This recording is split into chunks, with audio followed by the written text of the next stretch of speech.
Hello everybody, nice to meet you. Thanks for ICEBTS who allows me to join in this conference.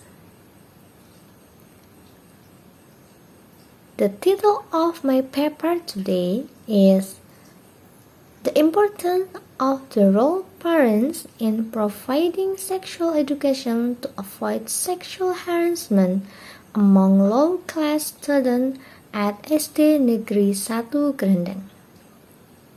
Okay, we start now. Biography. Visi Nurhayati is an elementary school teacher at SD Negeri 1 Grendeng, Banyumas, Indonesia. She also takes postgraduate at Universitas Muhammadiyah Purwokerto, Banyumas, Indonesia. The background of this paper: the governor of Central Java, Ganjar Pranowo, stated that during 2015, there were 2,466 cases involving women and children. From this figure, 1,971 cases that become victims were women, with 757 cases of sexual abuse. This makes Central Java into the red zone of sexual abuse. 1,000 of students are Muslim. One of them is Allah's command that it is obligatory for women to wear hijab.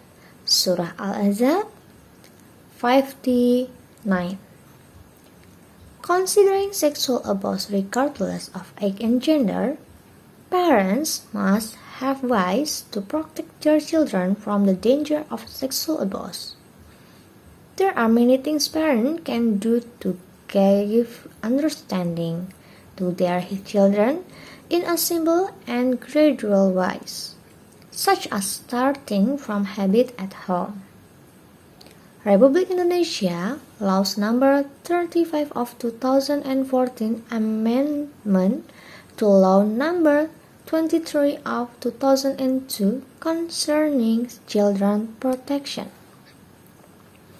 Every parent is obligated to educate their children. The children is not only object, that is just a creature that is left to life, but a gift given by God to every parent that should be grateful for by providing education to the child, so that the child has noble values that are expected to all elements of society. The education in question, one of which is sexual abuse.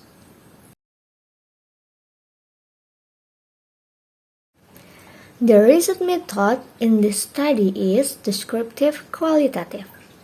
Researchers distribute the survey to teachers and 84 parents who has doctor in first, second, and third grade at SD Negeri 1 Grendeng.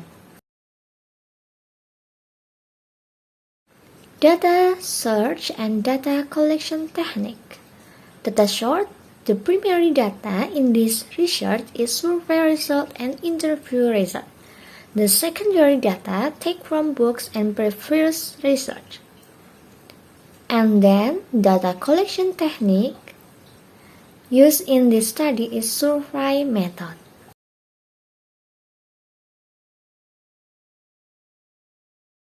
Data analysis technique.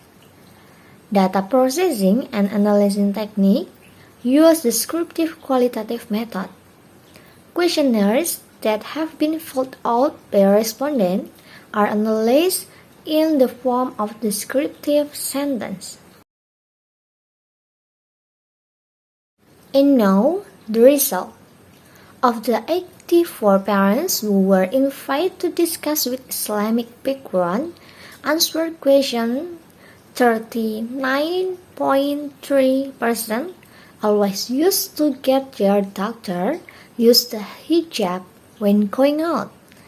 35.7% often, and 22.6% sometimes, and 2.4% never used to wear the hijab.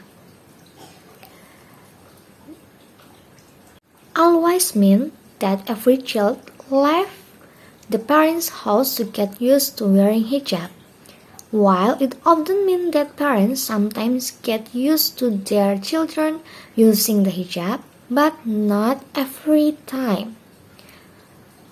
Parents sometimes get used to their children using hijab, meaning that the ratio of going out of the house without wearing a headscarf is greater than using headscarf. Option never mean that parents never get used to their children leaving the house using the hijab. As many as 80 parents agreed that the hijab protects children from disturbance that can be encountered whenever and wherever they are. 4 of them believe that the hijab does not affect whether or not a child is disturbed or not by an irresponsible person. Almost 100% of the students at my school use the hijab during school activities, but not a few return home but do not use the hijab.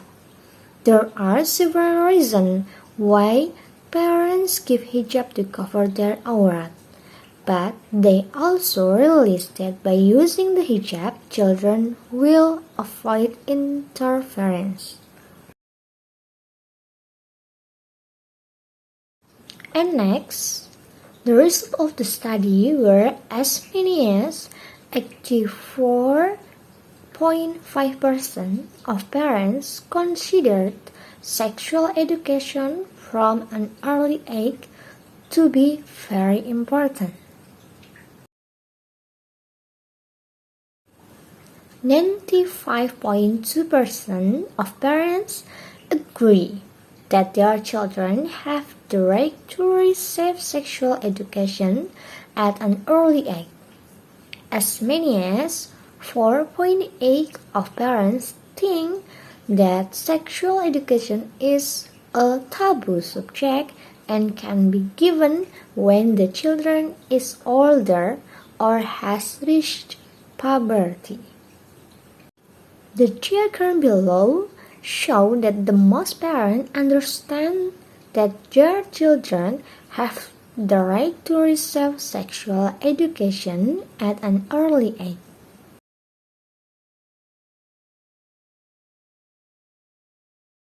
And now, the strategy that parents can do. First, starting from an introduction to the anatomy of the body. Second, instill shame in children. Third, instilling the spirit of masculinity in boys and the spirit of femininity in girls. Fourth, men and women have fundamental differences that cannot be changed.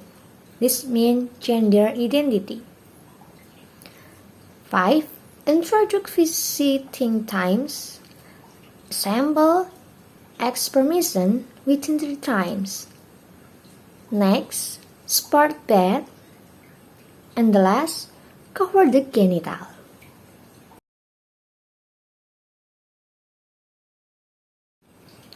Conclusion.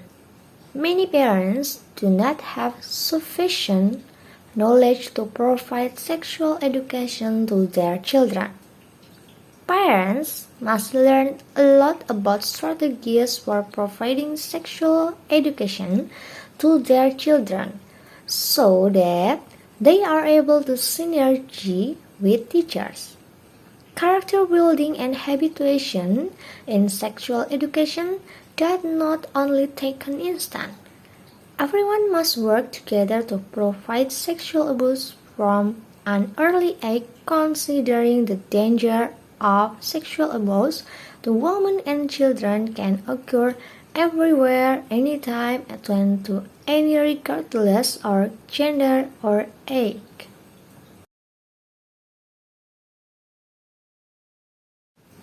Thanks for your attention.